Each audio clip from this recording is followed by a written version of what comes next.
Sir, रात्री ज्यावेळेस पोलिसांची पेट्रोलिंग वाढवण्यात आलेली आहे, नेमकं काय कारण आहे आणि लोकांना काय? आता शहरात हे मोहरम आणि आषाढी एकादशी असा सणोत्सव एकत्र साजरं झालं होतं.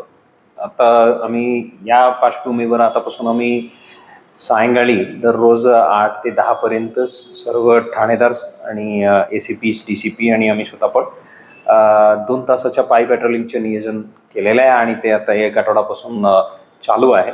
त्या दरम्यान जे विनाकारण मोटरसायकलवर फिरतात आणि टपरीत बसत गप्पा मारत बसत पब्लिकला त्रास देणारे न्यूसेन्स क्रिएटर जे आहेत त्या लोकांना टार्गेट करून त्यांच्या विरुद्ध मोटर वाहन कायदा असो किंवा महाराष्ट्र पोलीस कायदा असो अशा योग्य कायद्यानुसार त्यांच्या विरुद्ध कारवाई करण्याच्या मोहीम चालू आहेत.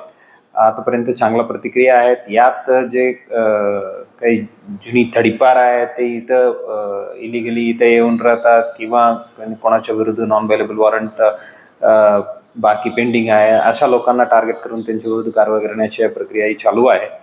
सर्व सोलापूरच्या जनतेला विनंती आहे, कामानिमित्त बाहेर पडले तर ठीक आहे, पण विनाकारण बाहेर येऊन मोटरसायकल सोडून चौकात बसणे वगैरे ते अवॉइड करावे. विनाकारण कोणी अडलून आलं तर त्यांच्या विरुद्ध कारवाई करण्यात येईल. Thank you sir.